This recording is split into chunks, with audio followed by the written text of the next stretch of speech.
بسم اللہ الرحمن الرحیم۔ السلام علیکم ورحمۃ اللہ وبرکاتہ۔ بسم اللہ الرحمن الرحیم۔ عزیز طلباء اکرام، ایم اے اسلامیات کے مضمون اسلام اور جدید معاشی افکار و تحریکات کا آج ہمارا سبق نمبر 40 ہے، جس کا عنوان ہے اسلام کے معاشی اقدار، اور معاشی اقدار میں سے آج ہم عدل پڑھیں گے۔ تو نیا سبق شروع کرنے سے پہلے ہم گزشتہ سبق کا خلاصہ دیکھتے ہیں۔ پچھلے سبق میں ہم نے اخوت کا معنی اور مفہوم پڑھا تھا کہ اخوت کا لغوی معنی بھائی چارہ، بھائی بندی، برادری، اس طرح کے معنی میں استعمال ہوتا ہے، اور ایسے ہی اخوت کی معاشی ضرورت پر ہم نے روشنی ڈالی تھی کہ اخوت کی بھائی چارے کی معاش میں یا معیشت میں کتنی زیادہ اہمیت ہے، تو اس پر ہم نے گفتگو کی تھی۔ ایسے ہی اخوت کی وسعت کہہ لیں یا اخوت کی اقسام جو ہیں وہ ہم نے پڑھی تھی، اور پھر آخر میں ہم نے اخوت کا معاشی دائرہ کار کیا ہے، معاشی حوالے سے اس کا جو سرکل ہے وہ پڑھا تھا ہم نے۔ تو آج کے سبق میں بھی انشاءاللہ ہم سب سے پہلے عدل کا لغوی اور اصطلاحی معنی پڑھیں گے، یعنی عدل کا معنی اور مفہوم پڑھیں گے، اور پھر ہم دیکھیں گے کہ اسلام سے پہلے عدل کی کیا صورتحال تھی، اور اسلام میں پھر عدل کی کیا اہمیت ہوئی، اور پھر آخر میں ہم معاشی عدل کے حوالے سے گفتگو کریں گے، یا یوں کہہ لیں کہ جی معیشت میں عدل کی کیا ضرورت ہے، کیا اہمیت ہے، تو اس پر انشاءاللہ ہم بھی تفصیل روشنی ڈالیں گے۔ تو چلیے سب سے پہلے ہم عدل کا معنی اور مفہوم دیکھتے ہیں۔ تو عدل کا جو لغوی معنی ہے وہ ہے برابر کرنا، کسی چیز میں توازن پیدا کرنا، کسی چیز کو سیدھا کر دینا، یہ عدل کا لغوی معنی ہے۔ اور عدل جو ہے یہ ظلم کی ضد ہے، یعنی بطور ظلم کی ضد کے عدل بولا جاتا ہے۔ عدل کا جب لفظ بولا جاتا ہے تو اس کے مقابلے میں ظلم آتا ہے، اور یہ لفظ قرآن مجید میں کافی استعمال ہوا ہے عدل کا بھی، اور اس کے مترادف ایک اور لفظ ہے جو ہے قسط، یہ بھی قرآن مجید میں کئی دفعہ استعمال ہوا ہے۔ اور اس کا جو اصطلاحی معنی ہے وہ ہے کہ کسی چیز کو اس کے صحیح مقام پر رکھ دینا، وضع الشیء فی محلہ، یعنی کوئی بھی چیز ہے اس کو اس کی جگہ میں، اس کے محل میں رکھ دینا، یہ عدل ہوتا ہے۔ اور وضع الشیء فی غیر محلہ، یہ ظلم ہوتا ہے۔ تو فی غیر محلہ جہاں پہ آ جائے گا وہ ظلم ہے، اور فی محلہ جہاں پہ ہوگا وہ عدل ہے، چونکہ دونوں ایک دوسرے کے متضاد ہیں۔ تو یہ اس کی اصطلاحی تعریف ہے کہ وضع الشیء فی محلہ، کسی چیز کو اس کے صحیح مقام پر رکھ دینا، اور زندگی کے ہر شعبہ میں توازن اور زندگی کے ہر شعبہ میں ایک تناسب قائم رکھنا، اس کو عدل کہا جاتا ہے۔ تو چلیے اب ہم دیکھتے ہیں کہ اسلام سے پہلے عدل کی کیا صورتحال تھی۔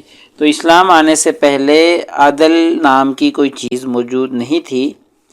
جس کی لاٹھی اس کی بھینس ہوتی تھی، یعنی جو طاقتور ہوتا تھا سارے احکامات اسی کے چلتے تھے، جو امیر ہوتا تھا وہ غریب پر ظلم کرتا تھا، ایسے ہی طاقتور جو ہے وہ کمزور کو کچل دیتا تھا۔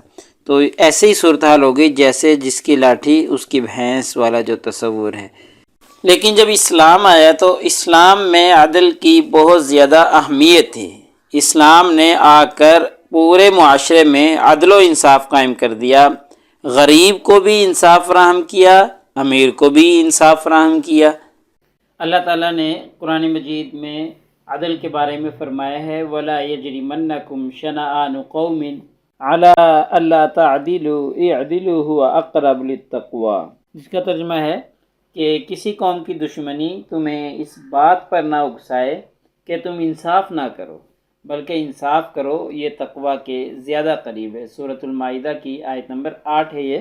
تو اب دیکھیں اس آیت مبارکہ میں اللہ تعالیٰ نے کہا ہے کہ دشمن جو ہے اس کے ساتھ بھی ناانصافی نہ کرو، اس پر بھی ظلم نہ کرو، بلکہ اس کے ساتھ بھی انصاف والا معاملہ کرو، یہی تقویٰ کے زیادہ قریب ہے۔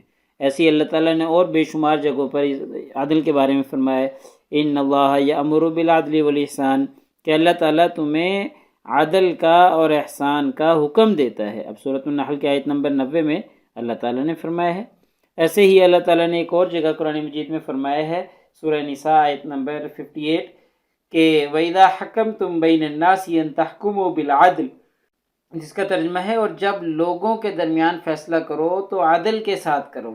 تو اب دیکھیں یہ عدل کا حکم دیا جا رہا ہے کہ جب بھی فیصلہ کرنے بیٹھو تو پھر عدل و انصاف کے ساتھ ان کے درمیان میں فیصلہ کرو۔ ایسے ہی نبی کریم صلی اللہ علیہ وسلم کی زندگی سے بھی ہمیں عملی نمونہ بھی ملتا ہے عدل و انصاف کا۔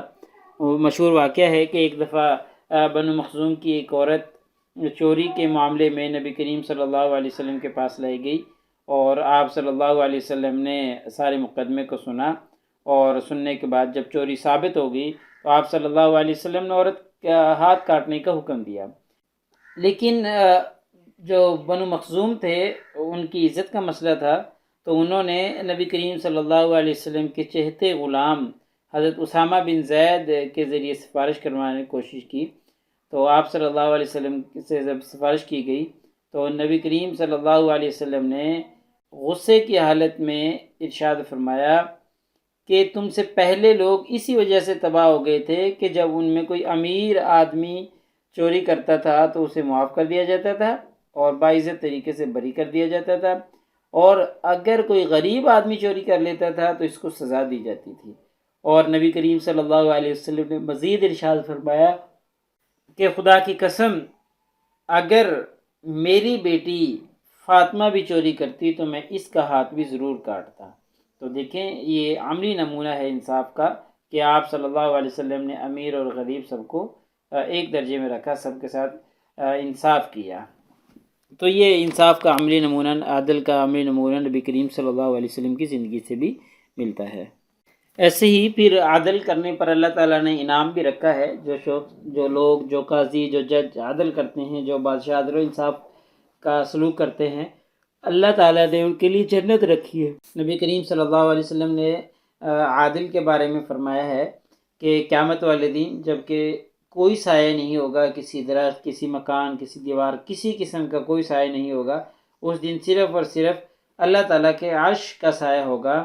تو نبی کریم صلی اللہ علیہ وسلم نے فرمایا کہ 7 لوگ اللہ کے سائے میں ہوں گے، ان میں سے ایک عادل حکمران بھی ہے جس کو اللہ تعالیٰ اپنے عرش کا سایہ نصیب فرمائیں گے۔ تو دیکھیں عدل کرنے والے کی اتنی فضیلت ہے کہ قیامت والے دن اس کو اللہ تعالیٰ اپنے عرش کا سایہ عطا فرمائیں گے۔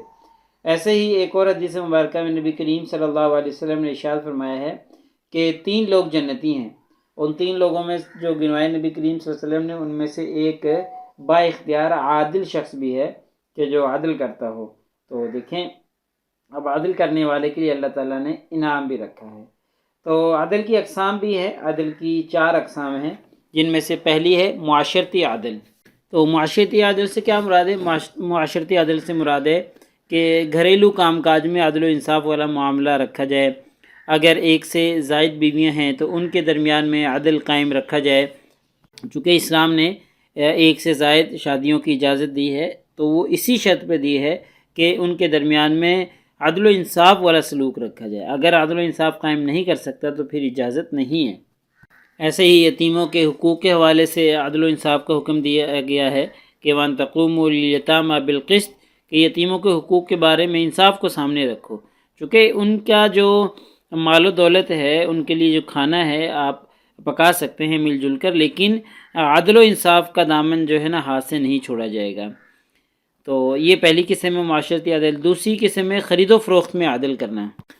خرید و فروخت میں عدل سے کیا مراد ہے کہ بھئی جب بھی کوئی چیز بیچی جائے تو بیچنے والا صحیح پورا ناپ تول کر بیچے۔ کوئی چیز خریدے تو اس کو پورے وزن کے ساتھ خریدے، ایسا نہیں کہ اس کو وزن کم ہو اور زیادہ خرید لے، تو اس طریقے سے نہیں کیا جا سکتا۔ تو خرید و فروخت میں بھی عدل و انصاف والا سلوک رکھا جائے گا۔ ایسے ہی قیمتیں بہت زیادہ نہ بڑھا دی جائیں، مناسب منافع جو ہے وہ حاصل کر لیا جائے۔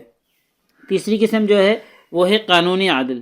قانونی عدل سے کیا مراد ہے کہ جو عدل عدالتوں میں کیا جاتا ہے، قاضی جو عدل انصاف کرتا ہے، اس کو قانونی عدل کہا جاتا ہے۔ اللہ تعالیٰ نے جیسا کہ ہم نے پیچھے بھی عرض کیا تھا وَإِذَا حَكَمْتُم بَيْنَ النَّاسِ أَن تَحْكُمُوا بِالْعَدْلِ، یہ قانونی عدل کا ہی حکم دیا ہے کہ جب بھی 2 لوگوں کے درمیان میں فیصلہ کرنے لگو تو پھر انصاف کے ساتھ کرو۔ تو یہ قانونی عدل ہے۔ ایسے ہی چوتھی قسم ہے سیاسی عدل۔ سیاسی عدل کے بارے میں ہم نے آیت مبارکہ پیش کی تھی کہ بھئی اپنوں کے ساتھ ہی عدل نہیں کیا جائے گا بلکہ دشمنوں کے ساتھ بھی عدل و انصاف والا سلوک رکھا جائے گا۔ اللہ تعالیٰ نے فرمایا ہے وَلَا يَجْرِمَنَّكُمْ شَنَآنُ قَوْمٍ عَلَىٰ أَلَّا تَعْدِلُوا اعْدِلُوا هُوَ أَقْرَبُ لِلتَّقْوَىٰ، کہ کسی قوم کی دشمنی تمہیں اس بات پر ابھار نہ دے کہ تم اس کے ساتھ بے انصافی کرو، عدل کرو، یہ عدل جو ہے تقویٰ کے زیادہ قریب ہے۔ تو اب دیکھیں یہ سیاسی عدل کا حکم دیا گیا ہے کہ دشمنوں کے ساتھ بھی عدل کیا جائے گا۔ اور ان چاروں اقسام میں سے جو یہ خرید و فروخت والا عدل ہے اس کو آپ معاشی عدل بھی کہہ سکتے ہیں کہ معاشی اعتبار سے عدل کیا جائے، تو یہ انشاءاللہ معاشی عدل جو ہے اس کے بارے میں ہم مزید تفصیلات ابھی دیکھیں گے، اور اصل موضوع ہمارا یہی ہے چونکہ معاشیات کے حوالے سے ہمارا سبجیکٹ چل رہا ہے، تو اس لیے ہم نے عدل کا جو تعارف پڑھا ہے یہ تو ٹھیک ہے اپنی جگہ برقرار ہے، لیکن اصل میں ہمارا مقصود معاشی عدل پڑھنا ہے۔ تو یہ معاشی عدل کے حوالے سے انشاءاللہ ہم اگلے سبق میں تفصیلات دیکھیں گے۔ تو لہٰذا ہمارے آج کے اس سبق کا خلاصہ نکلا کہ آج کے اس سبق میں ہم نے سب سے پہلے عدل کا لغوی معنی اور اس کا اصطلاحی مفہوم پڑھا ہے کہ عدل کا لغوی معنی کیا ہے، عدل کا اصطلاحی مفہوم کیا ہے، ساری تفصیلات ہم نے دیکھ لی ہیں۔ ایسے ہی ہم نے اسلام سے پہلے عدل کی جو صورتحال تھی اس پر مختصراً روشنی ڈالنے کی کوشش کی ہے کہ اسلام سے پہلے جس کی لاٹھی اس کی بھینس والا معاشرہ تھا، اور طاقتور جو ہے وہ کمزور کو کچل دیتا تھا، اور کمزور جو ہے وہ مظلوم رہتا تھا ہمیشہ۔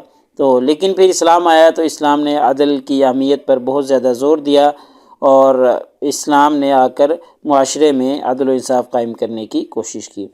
اور پھر ایسے ہی ہم نے عدل کی جو اقسام تھیں ان پر روشنی ڈالنے کی کوشش کی تھی کہ عدل کی 4 اقسام ہیں، جن میں سیاسی عدل ہے، معاشرتی عدل ہے، معاشی عدل ہے، یعنی جو کہ خرید و فروخت میں تھا، تو یہ اقسام پر ہم نے گفتگو کی ہے۔ اور ایسے ہی عدل کا انعام بھی ہم نے ذکر کیا کہ عدل و انصاف قائم کرنے والے لوگوں کے لیے اللہ تعالیٰ نے انعام رکھا ہے، وہ انعام کیا ہے، ساری تفصیلات ہم نے دیکھ لی ہیں۔ تو اگر پیپر میں پوچھے جانے والے سوالات سے متعلق ہم گفتگو کریں تو ایک سوال یہ ہے کہ عدل و احسان کے قرآنی تصور کی وضاحت کریں، تو عدل کا جو قرآنی تصور تھا اس کا ہم نے تذکرہ کر لیا ہے، اور ان کے معاشی اثرات بیان کریں تو انشاءاللہ اس کے معاشی اثرات جو ہیں عدل کے بالخصوص وہ ہم اگلے سبق میں دیکھیں گے۔ تو ایک اور سوال ہے عدل و انصاف معاشی دائرہ میں، تو اس پر نوٹ لکھیں۔ تو عدل و انصاف کا جو معاشی دائرہ ہے اس کے حوالے سے انشاءاللہ ہم اگلے سبق میں تذکرہ کریں گے۔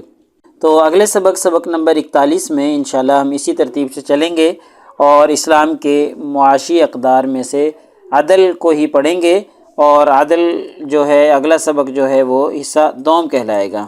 تو انشاءاللہ حصہ دوم سبق میں ہم جو عدل کے معاشی دائرہ کار ہیں ان کی وضاحت کریں گے۔ جزاکم اللہ خیر۔ السلام علیکم ورحمۃ اللہ وبرکاتہ۔ اللہ پاک آپ سب لوگوں کا حامی و ناصر ہو۔ اگلے سبق تک اجازت چاہتا ہوں۔ اللہ تعالیٰ آپ سب لوگوں کو کامیابیاں اور ترقیاں نصیب فرمائے۔